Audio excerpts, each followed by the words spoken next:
Saya sudah sampai di Lembaga Penerbangan dan Antariksa Nasional atau LAPAN yang ada di Bandung, Jawa Barat untuk menanyakan juga bagaimana analisa mereka pasca kebakaran yang terjadi di kilang Balongan Pertamina. Apakah memang pernyataan demi pernyataan yang sudah dikatakan soal apakah petir salah satu penyebab dari kebakaran di kilang Pertamina dan bagaimana kondisi cuaca saat itu? Kita akan tanya pihak LAPAN.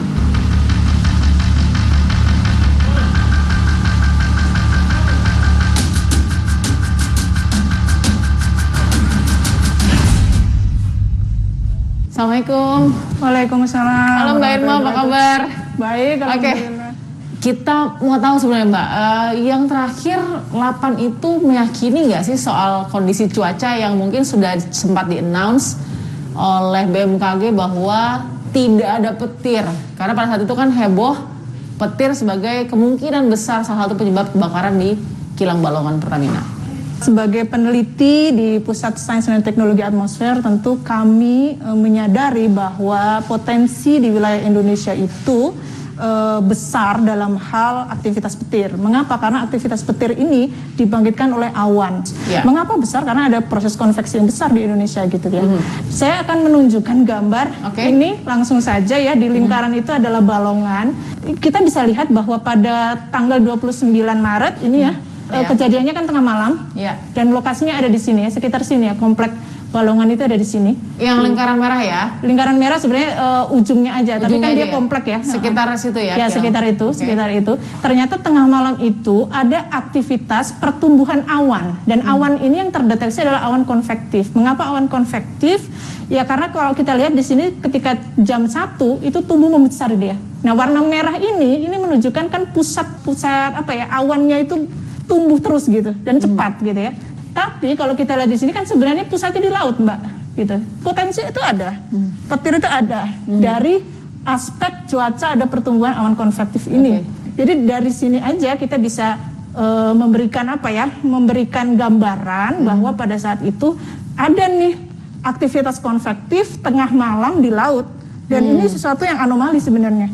Karena mestinya awan itu baru terbentuk ya siang ya, ketika pemanasan matahari mulai tinggi begitu. Artinya dari segi cuaca ada gangguan ya di cuaca pada saat itu gitu. Nah, tapi deteksinya tidak hanya dari sini. Kita lihat anginnya juga.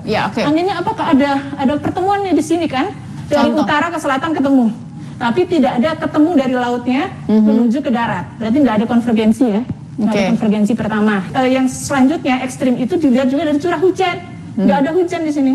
Dari jam 12 malam sampai jam 1 ini tidak terjadi hujan. Kita nggak bisa memberikan statement bahwa ini pasti petir gitu, karena hanya satu dan tidak ada potensi ekstrim melalui parameter yang lain. Tapi LAPAN sendiri sempat berkata juga nggak sih bahwa ini ada kemungkinan juga petir karena awan badainya kan besar? Ya artinya gini. Kalau yang referensi untuk lightning-nya, kita bisa melihat ini ya, peta yang di sini. Peta yang di sini, tetapi ini memang bukan data dari LAPAN, karena kita nggak mengukur secara langsung.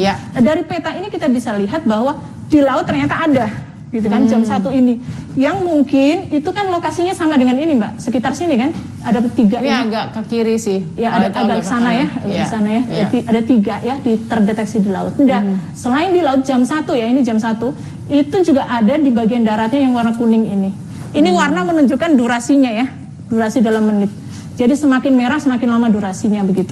Tapi kalau suara LAPAN sendiri melihatnya ini bisa jadi kemungkinan besar karena petir atau tidak? Kita tidak bisa memberikan statement itu karena kita tidak punya datanya. Jadi hanya potensi ada awan badai yang terbentuk berpusat di laut. Itu dan aja. Anomali. Pertanyaan saya kalau begitu, apakah kekuatan sebuah petir yang tadi bisa saja sangat berpotensi tercipta karena awan badai anomali ini tadi ya, itu bisa, katakan tadi yang paling dekat kan di sini ya? Di darat ini. Kurang dari 30 km katakan. Bisa sampai sejauh itu memberikan impact? Ke Balongan infrastruktur atau 30 km ya? 30 km itu jauh sekali ya, jauh sekali. Jadi kami tidak yakin. Kalau sekarang LAPAN nggak mau menutup kemungkinan bahwa penyebab, ini kan kalau penyebab kebakaran pasti investigasi polisi. Tapi paling tidak, kalau secara saintifik, tidak menutup kemungkinan badai yang anomali ini bisa saja Ada potensi menyebabkan tetapi petir tadi. perlu diverifikasi lebih lanjut. Nah, verifikasi lebih lanjut, sebenarnya kalau kita mau secara integrasi itu sangat akurat dan faktual, itu harus memenuhi metode apa saja sih Mbak Irma? Ya, artinya tergantung metode pengamatan petirnya. Alat detektor petirnya pakai apa? Cukup gitu nggak dengan lightning sensor detector yang dipegang BMKG? Ya, saya kira mereka punya banyak sekali stasiun gitu ya. Karena minimal itu 3 stasiun, tapi 3-tiganya harus aktif agar tidak ada kemungkinan ada di lokasi yang lain. Jadi masukan dari 8, jangan buru-buru mengatakan bahwa ini soal karena petir atau belum, sebelum ada kajian soal anomali ini. Secara mendalam dan komprehensif saya kira juga ya, seperti itu. Baik Mbak Irma, terima kasih sudah memberikan analisanya dan keilmuannya juga kepada kami. Mudah-mudahan tadi bisa ditangkap dengan mudah oleh pemirsa, dan kita masih akan melihat lagi bagaimana fakta berikutnya.